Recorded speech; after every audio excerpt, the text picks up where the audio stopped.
Sometimes people take half-truth and put them together, and then it creates a misdirection or a diversion.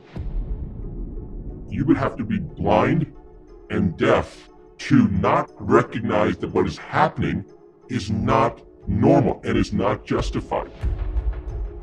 The only way that you can control people is by keeping them in ignorance. But as soon as a person becomes empowered with knowledge, the one thing is that nobody can control you once you're aware. You cannot be victimized once you're aware and once you've been empowered with knowledge.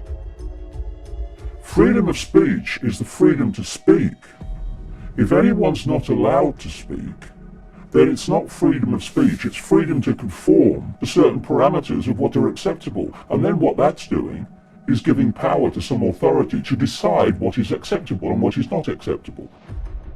The world is manipulated by a web, and think of a web, a spider's web, and at the center of the web, you've got the spider. That spider is the non-human force. Around the spider are the most exclusive secret societies, and people in them you probably never heard of. They're the people really running this cult from the inner sanctum. Once you give that power to an authority, it then starts interpreting what can and cannot be said. It's simply manipulating the target population to silence itself. Entrepreneurs, if you like, who are genuine, who believe in freedom of speech, they have a fantastic opportunity here and can make an enormous contribution to human freedom. When you look at a human life, it is a download of the official version of everything. That's what it is. This is why vast numbers of people have no other filter for their view of reality, self, world events, than the information they receive from the mainstream media and mainstream everything. You tell me what I've told you, and I'll give you a prize. You tell me what I've not told you because you've got a mind of your own and you're questioning it, and I'll ring your mum and dad and say you're a disruptive influence in the classroom. We keep each other in line by ridicule and condemnation for the crime of being different or questioning the norm. And how has anything ever moved forward in the entirety of human history, ironically? People questioning the norm. Because if you don't question the norm, you go into an eddy or vortex and you go round and round and round and nothing moves on and nothing expands. But that's the idea. You cannot control a population of critical thinking, free-thinking people, questioning people, in the way that you can control a population that just accepts, like a sponge, the official version of everything. When you go through the level of ridicule, one of two things happens. Either it destroys you, and you withdraw from the world, or you let go of the prison that most people live in, which is the fear of what other people think. Most people are not living their lives. They're not living who they are. They're living what they think others think they should be. And therefore, they're living a lie. They're living someone else's version of them. If you have people around you who so disrespect your right to be you that they give you a hard time, don't surround yourself with people who respect your right to be you. I don't care if they're family, I don't care who they are. If they don't respect your right to be you, then what are you doing interacting with them all the time? It's just going to make you depressed, it's going to make you frustrated. Walk away. And if they then come round, great. But if they don't, well, equally great. Only express your true, unique self if you refuse to let anyone impact and suppress that expression of your true, unique self.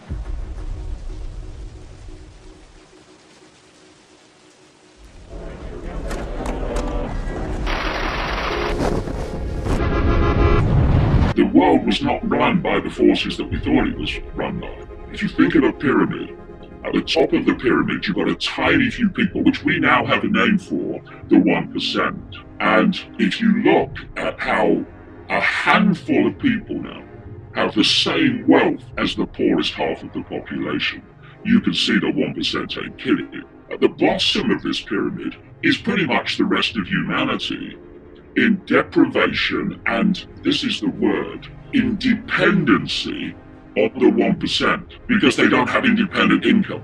And between the 1% and the rest of the population, pretty much, is designed to be a vicious police military state to impose the will of the 1% upon the population and to stop the population rebelling against the 1%. And just to finish the point, this pyramid structure, the Hunger Games Society, again, been saying it for so long, is designed to be run not by elected politicians, but by technocrats. Around the year 2030, humans will start to have their brains connected to AI.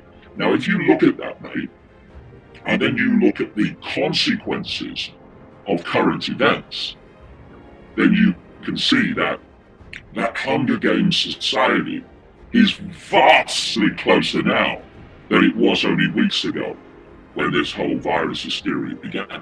If you said to people, when you look through your eyes, can you see everything that exists in the space you're looking at?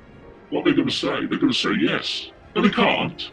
What we call the world is a ridiculously narrow band of frequency called visible light and the electromagnetic spectrum. And according to mainstream science, the electromagnetic spectrum and visible light, which is the only world reality that we can see, is a smear of the electromagnetic spectrum. That spectrum, never mind visible light, represents about 0.005% of what exists in the universe.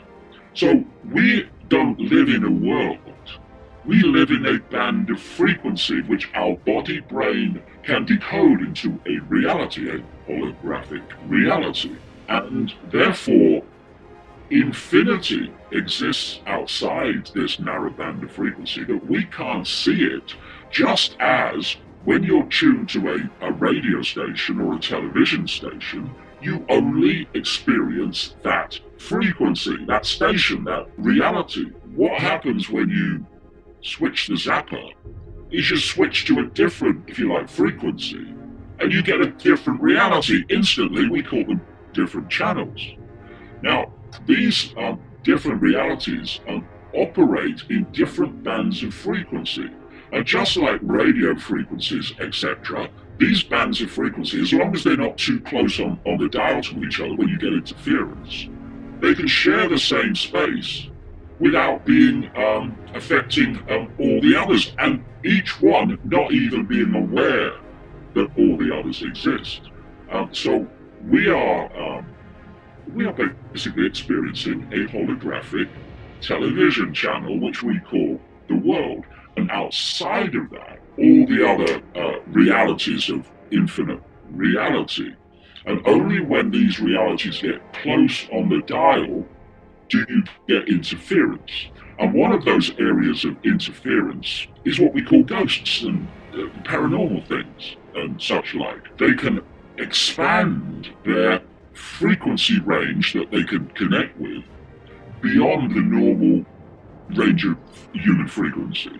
And they can tap in to frequencies that are outside of the normal human range, and you can pick up information from outside there that's not available here. Anybody can do it. It's just that this cult don't want us to do it, and that's why we're constantly pressured to perceive the world only through the five senses, which means only through this narrow band of frequency called visible light. To understand what is going on, we have to have some understanding of the nature of reality.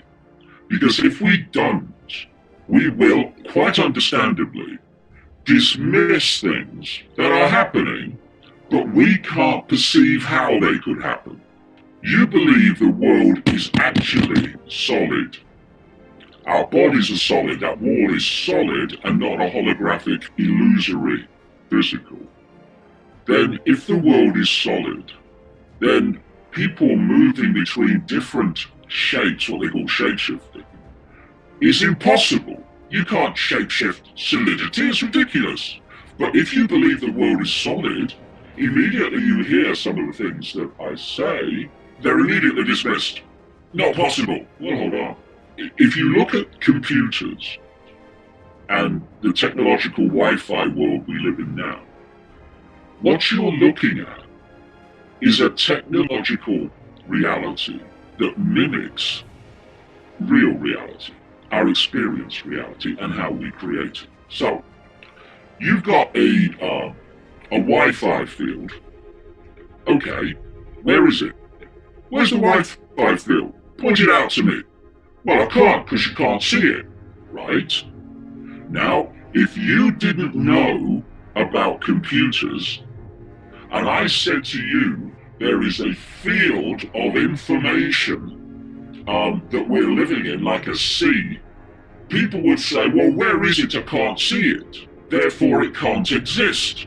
But because people know about computers, you say, you know, there's a field of information, and you can decode, oh yeah, I know about that Wi-Fi, that's right.